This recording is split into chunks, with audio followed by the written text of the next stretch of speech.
बंगाल प्रांत के चंद्रगिरी नामक नगर में सूर्यदयाल नामक एक प्रतिष्ठित पंडित अपनी पतिव्रता पत्नी सरस्वती के साथ रहते थे। पंडित सूर्यदयाल धार्मिक प्रवृत्ति के व्यक्ति थे जो साधु संतों की सेवा में तन, मन और धन से लगे रहते थे। उनकी पत्नी सरस्वती जो रूपवान और पतिव्रता थी, परंतु उनकी एकमात्र चिंता थी कि वे निसंतान थे। इस अभाव ने उनके जीवन में गहरा दुख पैदा कर दिया था। फिर भी वे दोनों निरंतर भक्ति और साधु सेवा में संलग्न रहते थे। बांझ होने के कारण गांव की दूसरी औरतें अपने बच्चों से सरस्वती को दूर ही रहने देती और सरस्वती को यह बातें मन ही मन बहुत चुभती थीं। एक दिन गांव की कुछ औरतों द्वारा ज्यादा अपमानित होने के कारण सरस्वती गांव से कुछ दूरी पर स्थित एक शिवलिंग के पास जाकर फुट फुट कर रोने लगी और अपने मन की सारी दुख पीड़ा रो रो कर कहने लगी। तभी मिलों दूर बैठे योगीराज मचिंद्रनाथ, जो कि उस समय पेड़ के नीचे ध्यान में लीन थे, उनके कानों में सरस्वती के बोले गए शब्द साफ सुनाई दे रहे थे। योगीराज उसी क्षण बंगाल प्रांत के चंद्रगिरी नामक नगरी के लिए यात्रा शुरू करते हैं। काफी लंबे सफर के पश्चात एक दिन योगीराज मचिंद्रनाथ भिक्षु का वेश धारण कर नगर में प्रवेश करते हैं। एक हाथ में चिमटा और दूसरे हाथ में भिक्षा पात्र लेकर अलख निरंजन की ध्वनि करते हुए वे नगर की गलियों में विचरण कर रहे थे। उनकी तेजस्विता देखते ही मानो उनके मुख से सूर्य का तेज झलक रहा हो।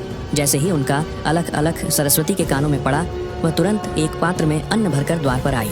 सरस्वती ने बाबा मचिंद्रनाथ को देखा और उनकी दिव्य आभा से मंत्रमुग्ध हो गई।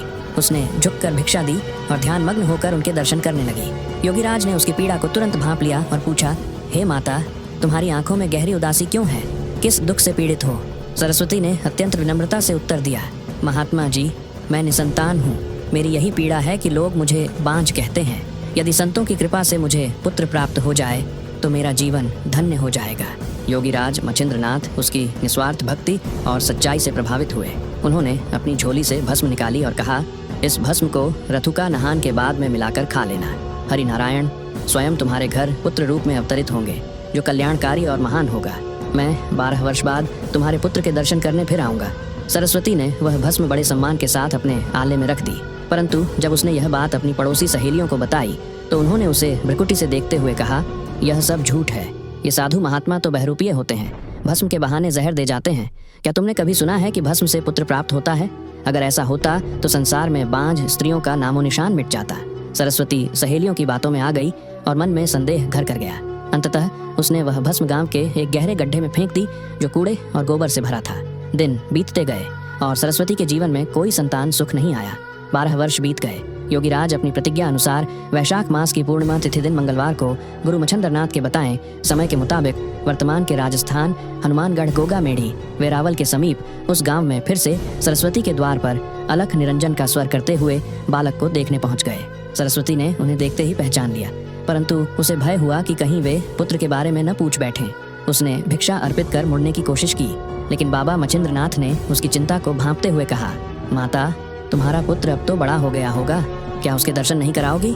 सरस्वती का चेहरा पीला पड़ गया, उसके होंठ कांपने लगे और उसकी आंखों से अश्रु बहने लगे। उसने योगीराज के सामने हाथ जोड़कर सारा विवरण कह सुनाया, गुरुदेव, मैंने आपकी दी हुई भस्म को सहेलियों के कहने पर कूड़े के गड्ढे में फेंक दिया था। मचिंद्रनाथ ने शांत स्वभाव से पूछा, माता, वह गड्ढा कहाँ है? मुझे दिखाओ। सरस्वती उन्हें गांव के उस गड्ढे तक ले गई जहां उसने भस्म फेंकी थी। गुरु मचिंद्रनाथ ने गड्ढे के पास जाकर गंभीर स्वर में पुकारा, सूर्यपुत्र हरिनारायण, यदि तुमने जन्म लिया है तो बाहर आओ। तभी गड्ढे के भीतर से एक कोमल और मधुर आवाज सुनाई दी, गुरुदेव, मैं यहाँ हूँ, पर मेरे ऊपर कूड़े और गोबर का इतना ढेर है कि बाहर आना कठिन है। ये सुनकर सरस्वती, गांव के लोग और नगर की भीड़ चमत्कृत हो गई।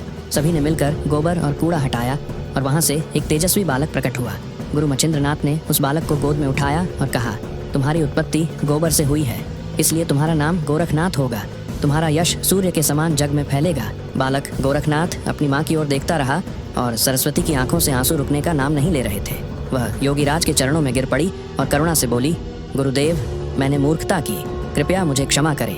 गुरु मचिंद्रनाथ ने सरस्वती को शांत करते हुए कहा, माता, अब कुछ नहीं हो सकता, ये तुम्हारे भाग्य का लिखा था। पुत्र सुख तुम्हारे भाग्य में नहीं था, इसलिए अब प्रभु का गुणगान करो और संतोष रखो। इतना कहकर उन्होंने गोरखनाथ को अपने साथ लिया और उसे नाथ संप्रदाय में दीक्षित कर दिया। दोस्तों, यह थी गोरखनाथ की जन्म कथा, जिसमें भाग्य, संदेह और गुरु की महिमा का अद्भुत संगम है। आशा है आपको यह कहानी पसंद आई होगी। अगले भाग के लिए हमारे चैनल को सब्सक्राइब करना न भूलें।